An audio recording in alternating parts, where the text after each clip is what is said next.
My name is Selena. Thank you so much for joining this session. I will be sharing my screen now, but we will also give you short introductions of ourselves. My name is Selena. As I said, I'm an IDS major student, and I'm in my fourth year. I'm minoring in economics and theater, and I'm just very, very excited to get this presentation started. So, Mohammed, if you would like to introduce yourself next. Hi everyone, my name is Mohammed. I'm doing a double major in international development and health studies. Like Selena, I'm also really excited to get this presentation started and let you all know the information we discovered. Hello, my name is Mohammed. I'm actually also a health studies and international development double major. This is going to be ideally my last year at UTSC. So I'm really excited to go over what we found. All right, so for everyone, we chose for this project to look into the IMF and World Bank's response to COVID-19 and their relief programs available to countries. And we're discussing if this reassembles a modern day Trojan horse. And for that, we chose to do it on Instagram. So we will share our Instagram handle later in the presentation, but for now, I will be screen sharing so you can see all the posts that we created. And yeah, we will get started with our introductory post. Yeah, so we're going to go ahead and welcome you to our Instagram page. In the following post, we will provide insight on how the IMF and World Bank loans operate in times of crisis and how the lending criteria temporarily changed during the COVID-19 pandemic. This page aims to shed some light on the drawbacks of the IFI's emergency relief programs, and we will have a few highlights to share as well. So just some background information on the IMF. The IMF and World Bank are both international financial institutions. They have a long history of providing financial support, loans and grants to countries facing debts and crisis, development, struggles, or financial instability due to balance of payment issues. Loan packages are usually tied to strict conditionalities, which seek the government policies and spending and the larger economic environment, to what is deemed more suitable in the eyes of the IFIs. This has been widely criticized in the past over concerns ranging from imposition of neoliberal economic policies that jeopardize the well-being of the population by creating dependency to enforcing Western views and values within non-Western countries. So within our project, we will explore how IFI's efforts differ during times of crisis and if certain changes, such as loans having fewer conditionalities, eliminate some of the aforementioned concerns. So in terms of the IMF's lending facilities, the IMF consists of a variety of lending facilities. Some of these can be seen within the post. So we have stuff like the extended credit facility, standby arrangement, extended fund facility. Each of these are used for a variety of purposes. Some are purpose for short-term lending, while others are for longer-term lending. It just depends on a country's needs and economic stability, as well as the likelihood they have of paying back the actual loans. So during global emergencies, such as the COVID-19 pandemic, there are other resources available to countries that are most vulnerable, according to the IMF. So the IMF actually has a variety, as before mentioned, a variety of loans, but within the COVID-19 pandemic, a lot of the conditionalities for these loans, as well as the loan and interest amounts, lessened significantly just because of the desperate need for funding ASAP. The IMF was able to lend about 1 trillion to its member countries as of March 2020. This graphic pretty much illustrates the different tiers of IMF support available to its member countries. When the direct loans from the IMF to a member country is not possible due to a lack of funding, the IFI is able to fall back on bilateral and multilateral borrowing agreements. In the case of COVID-19, the European countries raised money to fund IMF projects. So to better understand the impact the IMF has on countries, we need to learn about the four components that IMF loans are built upon. So as you can see on the screen, the four components are macro financial stability, fiscal reforms, financial sector, and governance and anti-corruption. In brief, macro financial stability aims to create and maintain sustainable economic growth, while fiscal reforms look to prioritize spending in sectors the IMF deemed necessary and relevant. The financial sector looks to better regulate banks, and the anti-governance and the governance and anti-corruption is a focus on strengthening government institutions and holding leading authorities accountable for their actions. So here we have a map of the countries who are currently receiving assistance from the IMF. The countries are color-coded to reflect the type of loans they've received. And as you've noticed, the countries receiving support most, if not all, belong to the global south. So from this, we can infer that the IMF have a stronger focus on supporting countries that are most in need during the pandemic. Okay, so we're all a bit familiar with with what a Trojan horse is, right? So perfect. The Trojan horse was a tool of deception used by the famous strategist Odysseus to conquer the city of Troy. He had his men build a hollow wooden horse as a peace offering to the people of Troy. However, Greek soldiers hid inside the hollow horse, and once safe to do so, they exited the horse, opened the gates of the city, letting in the rest of the army. And this essentially led to the Greek victory in the Trojan War. The Trojan horse is a tactical play that allowed the Greek army to enter the city undetected, disguised under the face of a peace offering, and instead conquered the city from within. So, in our project, we aim to examine how the IMF and World Bank provide loans to countries in need of assistance, but may also replicate the Trojan horse by crippling countries through accumulating debt that they're unable to pay off and essentially creating a dependency bond. All right, so I'm going to continue. So the way the pandemic bonds work is private investors pre-pool money with the World Bank, and that money is being held for a period of 3 years. If in those 3 years a qualifiable endemic or pandemic occurs, parts of the funds will be used and distributed to countries in need.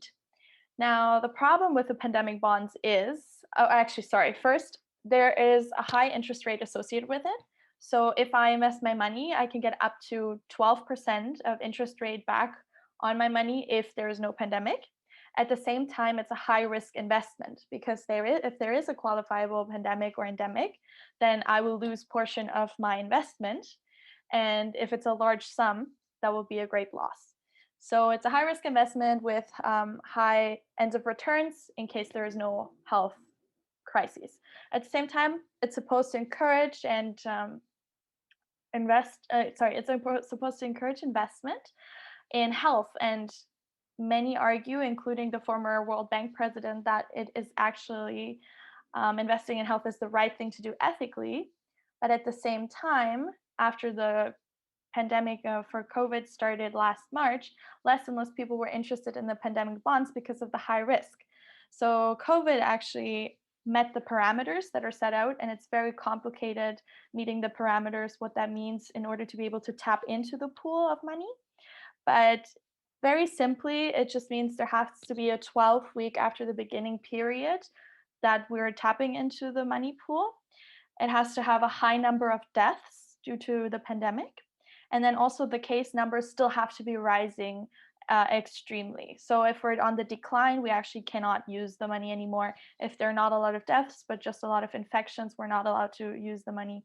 So it's very complicated. And just to put the bonds even more into perspective, for all of COVID during the first round of pandemic bonds, there were only about 200 million US dollars available that would have needed to be distributed across 76 countries.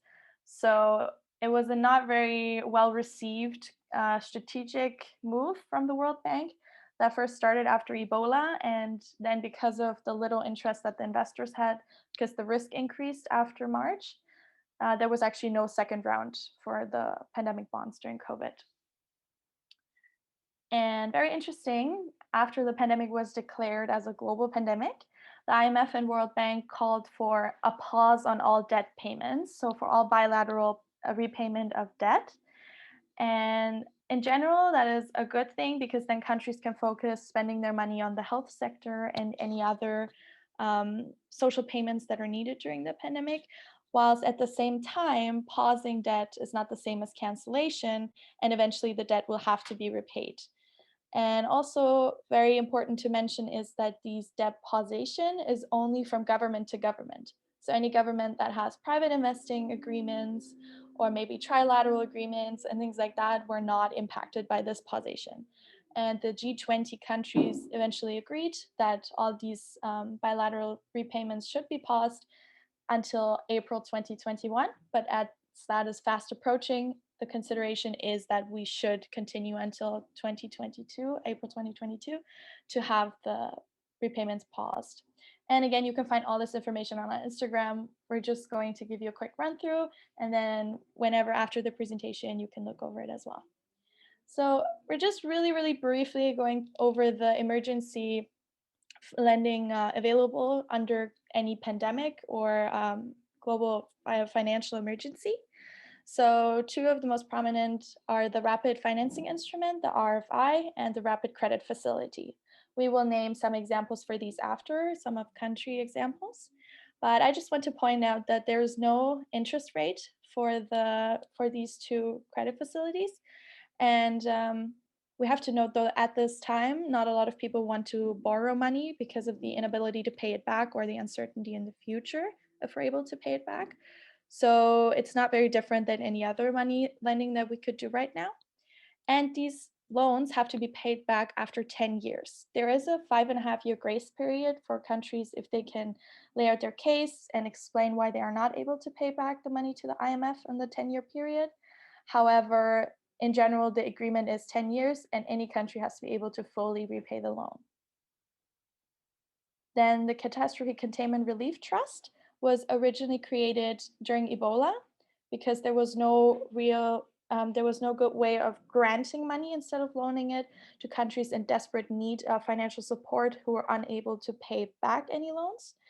And there are a few examples here in this post, Guinea, Liberia, and Sierra Leone, who received money from the IMF as part of a grant. Interestingly enough, there are two different phases. So one is during an emergency, the other one is after to rebuild. So as I said before, pausing the debt is not the same as canceling it. There has been, starting in April last year, there was a call to cancel all debt, especially for the poorest countries in the global south. At the same time, countries that were lending the money, and the IMF and the World Bank as well, were not willing to do that. And well, it goes with our analogy of the Trojan horse, if that is effective or not, to ask countries who are already heavily indebted to take on more loans while they're not even able to repay what they loaned before. As a last emergency lending facility, we chose the flexible credit line. I think the name is pretty self-explanatory. So if a country gets approved for the credit line, they're able to take out as much money as needed at that point in time, and they're able to leave it for later as well as a safety net or as a booster. We will talk about the example of Colombia, who took advantage only of this emergency lending later on in the presentation. But yeah, for now, there is our critique of these lending facilities and lending tools on Instagram. We will have a wrap up, a summary at the end, so I won't do that right now. But if you're interested in our thoughts of what we think, and maybe you could share what you're thinking about what we shared, that would be really amazing, and you could comment under this post. So the COVID-19 pandemic took a significant toll on Afghanistan, especially on their economy. Currently, government resources in both human and financial capital are spread thin as they attempt to contain the virus and minimize its damages.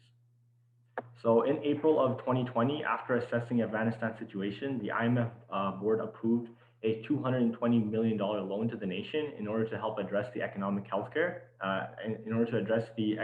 healthcare needs that were currently not being met because of the pandemic. So prior to the COVID-19 crisis, Afghanistan's economy was projected to grow by 3.5% in 2020. However, the impact of the pandemic prevented this.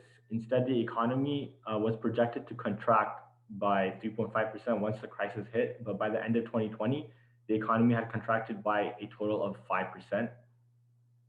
The effects of this were felt across the nation as national revenue fell by 10% and public debt increased by 9%. A large amount of Afghan workers working internationally came back to Afghanistan, but the pandemic created a shortage in worker demand, which resulted in a surplus in worker supply, leaving many with no means of an income. So as I said before, we will take the example of Colombia. Colombia is a middle income country that applied for the flexible credit line. And I'm going to just show you, these are the reasons that the IMF granted the flexible credit line to Colombia, well, as a loan, but it approved it, sorry. And Colombia got a total of $10 billion as the first portion of the flexible credit line. And then in July, when cases increased in Colombia and things got increasingly worse, they actually applied for an extension of the credit line. Now they have a total of $17 billion. And I also included the quotes from the IMF here, why they chose to approve the extension of the credit line. I think it's interesting to read their language. And yeah, on the side, I just put the summary of what happened. So to put this into perspective, $17 billion is about 5% of Colombia's GDP. And originally, the flexible credit line was only supposed to be extended to up to 3% of GDP. But because Colombia applied for an extension and COVID got increasingly worse, the IMF actually increased the maximum amount. So, what does Colombia do with this new financial support? Most of it actually is still on the credit line. They didn't use it. And the reason they didn't take advantage of it yet is because they hope to attract private investors. Private investors are more likely to invest, in a sense, if there is a financial fallback, like reserve funds in the country. And Colombia, in that way, is using the loan from the IMF to be able to repay investment if it should be necessary. And this is a big point for critique in the sense that Colombia is taking on more debt in terms of the IMF loan, while at the same time trying to attract more investment, which also creates debt and loans.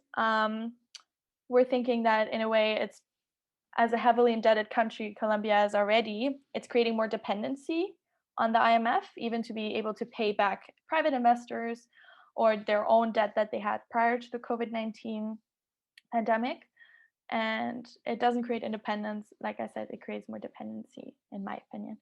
So the COVID-19 vaccine is pretty much the topic of discussion at the moment.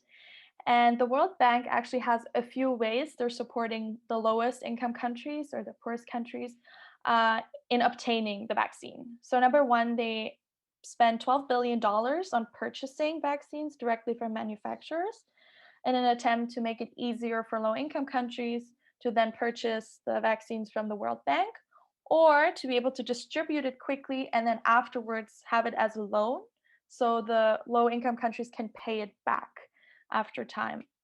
There are certain agreements that the low income countries have to do with the World Bank, but the most important part is they purchase the vaccines and redistribute them, and then later they need the money back. Another way the World Bank actually helps low income countries is that it facilitates cooperation between low income countries and manufacturers of the vaccine. The idea is to make it easier for low income countries to obtain the vaccine themselves without having the direct involvement of the World Bank. And yeah, so as part of purchasing the vaccines, World Bank is actually with the COVAX initiative. So it's the global vaccination access campaign to COVID-19 vaccines.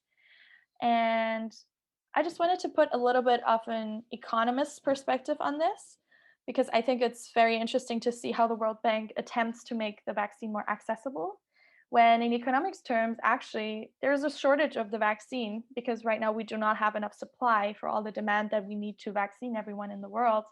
And high income countries spend a lot of financial capital to be able to purchase the vaccine. Now, if the World Bank spends a lot of money as well on purchasing vaccines, it actually drives up the price due to the shortage in the market. So low-income countries will be less able to purchase the vaccines than they were before because the prices go up even further. So in a way, that way, the World Bank creates more dependency for the low-income countries to have to purchase the vaccines from the World Bank and then later on pay back their loans. So I personally thought that that was a very interesting and deep connection to make. And yeah, you can read all about it here on this post as well, if you're interested. I also put some links about the involvement of the World Bank and some criticism. And yeah, I'll hand it over to Mo. Yeah, so for our final case study, we looked at the IMF's response within Uganda. So in terms of the actual COVID cases, Uganda has fared relatively well in terms of the actual how many people got COVID and the mortality rate. However, the pandemic has a really adverse negative impact on Uganda's GDP and economic stability. The IMF cited a revenue shortfall of about 70 million US dollars within from 2019 to the end of 2020, when the pandemic was at its peak. It's important to look at Uganda specifically, just because of the domestic economy's reliance on a free market trade.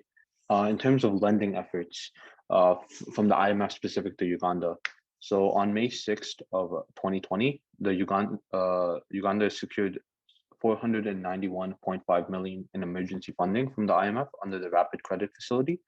30% of these funds would be directed for COVID-19 relief, which was majorly aimed at boosting international, while a majority of it, so the remaining 70%, was majorly aimed at boosting international reserves to preserve macroeconomic stability. What this essentially means is that a majority of the funds provided by the IMF to Uganda was put directly into the bank's reserves as a hedge against hyperinflation, as the country was providing stimulus checks and funding relief to businesses that were shut down during the pandemic. As of June 29th, the World Bank approved a further US 300 million budget support under the Uganda COVID-19 Economic Crisis and Recovery Development Policy Financing. These funds were dedicated to help communities and individuals most affected by the pandemic. And there was not a strict criteria on how these funds were to be used. However, Uganda and IMF came to agreement that within 12 months of receiving the funds, there would be an audit. And if we go to the next slide, it's important to note that a lot of researchers within Uganda were unsure of how the country would actually be able to pay back such a massive amount of debt, especially considering the fact that the nation is continuing to go onto lockdown period. And if we look at the IMF self-evaluation, there's some information online, especially from activist groups looking at total debt cancellation for countries that are unable to pay back significant amounts of debt that they received from the IMF. And the IMF actually responded to this, and they've been very, very vocal about going against this total debt cancellation idea in the past. However, this response was from the early 2000s, and I wasn't able to find anything more recent. But pretty much the IMF said that credit is an indispensable means of financing development, and for decades has helped developing countries become active participants in the global economy. It must, however, take place in a climate of mutual trust. It should be in appropriate terms, it should not be used to excess, and it must not be allowed to become unmanageable for the debtor. Equally, creditors should have confidence that loans can and will be repaid. So there's a clear emphasis in having the loans repaid, and obviously the IMF has a vested interest in earning their money back for their investors at the interest rates provided. So it's just interesting to see that they're recognizing the fact that there's been a call for total debt cancellation, as some of these countries are literally just not able to pay off the massive amounts of debt they accumulated. But the IMF is pretty hesitant to allow anything of that nature to come about. And then this is actually sort of the message that a lot of activists have against the IMF. This is a picture from a mural in Greece. The picture is from 2015, but the sentiment on the IMF still stands today. The mural was created with spray paint and widely circulated during the Greek crisis in 2014-15. Greece was unable to pay back the IMF loan granted due to financial crisis of 2008 to 2009, and the IMF made conditions with the loan that arguably led to the Greece crisis in 2015. Before I do the conclusion, I actually just wanted to look at the chat really quickly because I saw the question. What does mean? So what I found out about the World Bank's decision to do that in the COVID vaccine was actually that they said because high-income countries are able to purchase their vaccines on themselves, and they're grabbing all the supply that's available, and the low-income countries will be at the very end of the line. That was the director and their way of deciding we should support the countries. I don't know if that answers your question, but otherwise feel free to ask again in the chat box, and then at the end of the presentation I'm happy to see if I can answer some more. Great, thank you. All right, really quickly to conclude, we just want to connect it back to our Trojan horse analogy.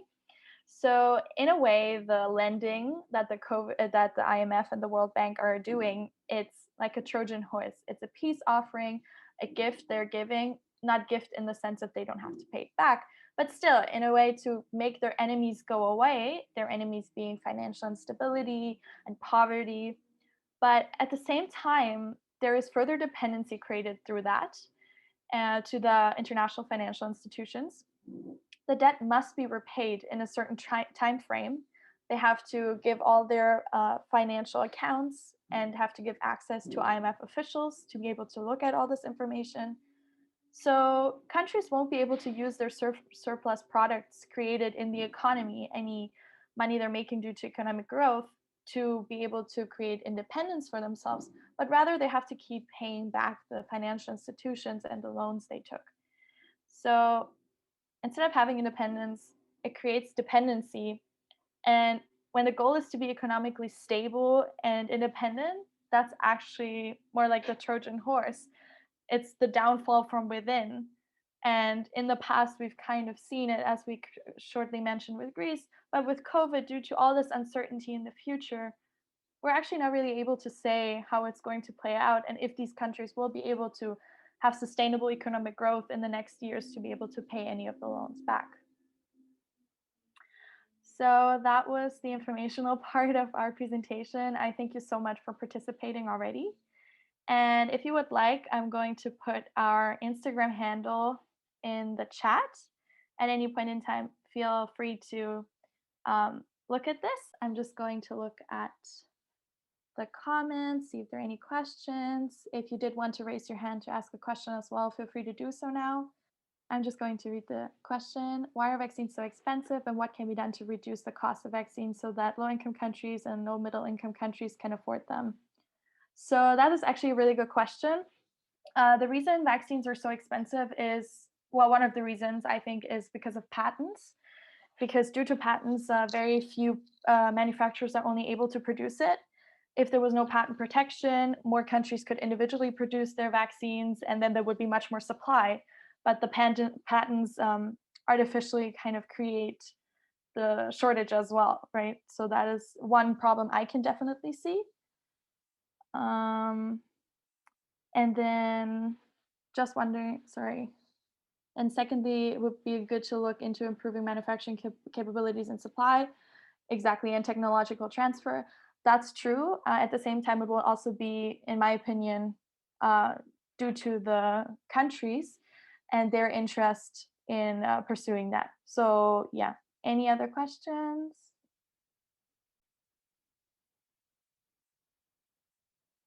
That's actually really interesting, Professor, because I did see, I specifically heard about India's call to have the patents waived because they said they have so much capability of producing the vaccine. So I definitely, I saw that as well, yeah. Mahendra has a question here, or a point that you might want to read, not calling it a Trojan horse. I'm disputing the point. See, Trojan horse was a ploy in, used during the war to sort of deceive people and get into the system and then win the battle. Here, the terms and conditions are very clear. So if a country is getting into the situation whereby they want to avail the loan or the grant or whatever the financial mechanism it is, the rules and regulations are clearly laid out. So it's not as if they're getting into it blindly. But the other thing is there are no other alternatives. In terms of crisis, funding is required by low-income countries, middle-income countries as well, and they have to avail this.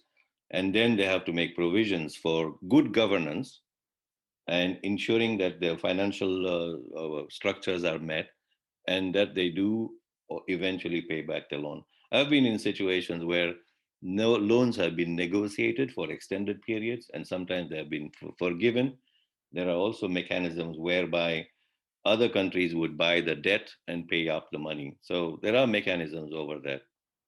Well, thank you so much. I definitely see your points.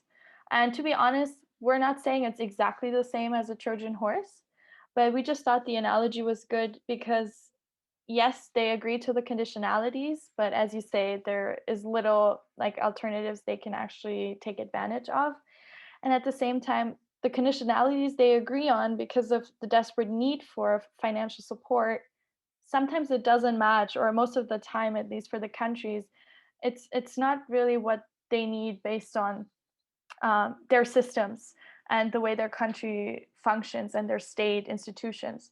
So maybe in a way that to me still resembles the Trojan horse, because it's the grant, it's the lending. We agree on the terms, yes, but it still is letting the IMF in and the World Bank, their ideologies and what they believe is the right thing to do. And it does lead to crumbling as well. So I don't know, at least for me, that's kind of what I'm thinking. Well, first of all, let me say thank you for the wonderful presentations. Very informative. I learned quite a bit. What I was saying in chat is that I'll just read it. It seems disheartening that the institutions most capable of providing relief are unwilling to do so in ways that truly benefit the countries they are keen on supporting. I wonder what might be done to change these policies, perhaps social movements with a focus on these issues. And given that the US dominates these institutions with an overwhelming veto power, I was thinking, it might even suffice to have movements in the United States to start, and maybe it could grow in a way that Occupy or the anti-globalization movement of the early 2000s did. Just wondering if that might be a viable solution to, trying to instill change with some of these policies. I mean, if I would respond to that in a way that, because the world operates the way it does and everything is around money and things like that, if we take away the conditionalities and having to repay the loans and things like that, it creates a free money kind of sentiment, right? Or even corruption is still a big issue. So if there are no conditionalities, it's very difficult, right? So in a way, yes, there has to be reform. I would agree based on my research. Again, there is a lot out there that I do not know, and my knowledge is very, very limited. But yeah, social movements would be a way, but then I think the question would still be what would be suitable conditionalities, or what would be a suitable way to distribute the money. And I think that's a very, very difficult question to answer, at least for me personally. Let me just reflect. Listen, I've been doing this for about 40 years, so I've got a wide range of things. But my take on this right now is that everything is so fluid and the rules are changing so quickly. It's very difficult to see how to move forward. There's a lot out there. WHO has gone in a big way, equity, community participation, etc. But I've been there before. I've worked for WHO and seen where this leads in a very tightly controlled situation where the rules are made by, if you will, the governments with money and those that don't. Now, if we're going to get a shift and a bigger dialogue here, where people and countries that are not able to participate have a place at the table, we can get the change. But I'll tell you, in health particularly, with all this talk about equity, participation, etc., the people who control the power are the medical profession. And they've got too much to lose to let something. And I'm watching this. So, you have to be realistic of where we're going. But I think there's an opportunity. And we're just going to have to watch how it plays out. Thank you so much for that. It's very, very interesting to hear your experience and everything on it. I really appreciate it. I think reflecting back to what Susan just said and what Alex said as well, in terms of just kind of like a certain group of people have a lot of power, and we kind of need a shift, but it's difficult to make it so. I like social. Let me just. Sorry if you mentioned. So like having social movements and stuff to create change, while it's an option, it hasn't always proven to be effective. And I think that goes along with what Susan said, where this group of people, especially in the medical field, have too much to lose to change it. So like, to reflecting on it, you would think that the best way to actually influence the system would be to work yourself into a position of influence itself. So I think that would be the best way to go forward. But again, like Susan said, we kind of have to let it play out and wait for a window of opportunity. My concern here is working yourself into a position of power is not as easy as it thinks. You know, when I cut my intellectual teeth in the 1970s, when the UN was a place where people with vision and commitment had. There were talks of social structural adjustment. Dag Hammarskjöld was in it. Houghton Muller, WHO, primary health care, right? And then those were being heard. There was a support for those ideas and those issues of equity and human rights. I don't see, there are people out there that can do it. I don't think the world is listening. And I think there's reasons why this isn't happening. And we'll just have to see how the COVID pandemic plays out in countries and how people there look at America. I mean, look at Trump and what he did to this country, and Biden, who's trying to put it back together and has real challenges. So I think there has to be someone who has the trust and command of vision together, where people who have ideas can come up and support those ideas, like I said in the 1970s. So it looks like we have kind of two dialogues going on at the same time. One at the role of the IFIs and the other, and I see Justin's question regarding vaccine donation and alternatives, in a sense, to the approaches of the powerful entities. And yet this may well, as Justin points out, create this sensation of a two-tiered system. So in terms of vaccine quality, et cetera, et cetera. So I wonder if our presenters want to, in the last 2 minutes, want to reflect on these two kind of parallel lines of a discussion about the IFIs and then the relationship to equity and vaccine distribution. Thank you. Let me just say that I have also been in this business for over 45 years. I've worked in almost 40 different countries. And I started my career as an immunization officer in Sudan. So I've been in low income and challenging countries. So just to address Justin's question about, scarcity of the vaccine, suspicious for country just to donate, the Serum Institute of India is one of the largest supplier of vaccines globally. In UNICEF, I've been ordering vaccines, millions and millions of doses. So that's number one. Number two, the vaccine has been approved by WHO for emergency use. So it's not something that is suspicious vaccine or anything like that. Third thing, I think that if the technology transfer does happen, that place has, that and also some other countries like South Africa have the capacity to manufacture some sufficient amount of vaccines. Here we are not talking about something which is a small amount. We are talking about vaccinating at least 4 to 5 billion people of the world's population to get the required sort of traction. Right now, less than 5% of the world's population has been immunized. We are not out of the woods. With the new variants of vaccines of COVID coming in, the ballpark figure is going to change. Everything else that we discuss is going to be dependent on how the countries are able to recover from that. So it's very, very important that patents be waived, that we do not stick to this kind of thing and we think about saving lives. I'm very much into that. We have got tons and tons of people who are suffering. If we are going to reverse economy, bring back some normalcy, this thing has to change immediately. We need large supplies of, even countries like Canada, we have hardly vaccinated 2% of the population. Most of the time, the supplies have been delayed, they have been postponed, they have been, I'm sorry. You have to have this life-saving commodity immediately. There are no conditions, there are no politics in that.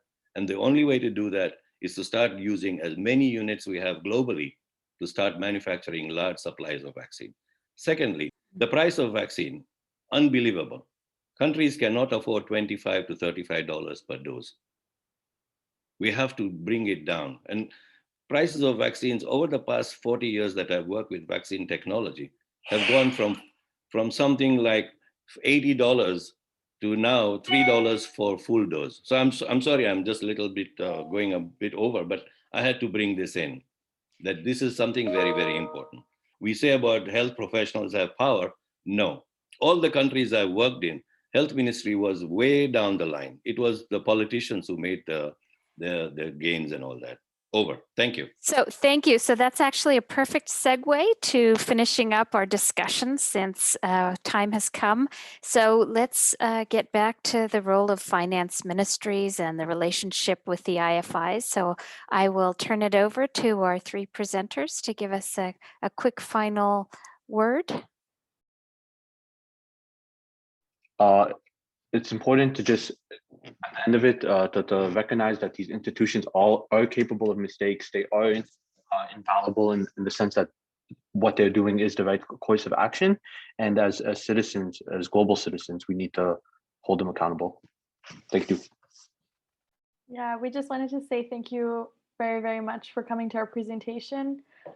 This discussion has been very fruitful and also definitely at least left me with a lot of questions to ask for the future. And yeah, ways to think about it differently perhaps. And yeah, there's much work to be done, but thank you so much for coming. Thanks so much to our student presenters and to the audience for your active participation and engagement with these issues. And I hope the conversation will continue on Instagram. All right, thanks everyone.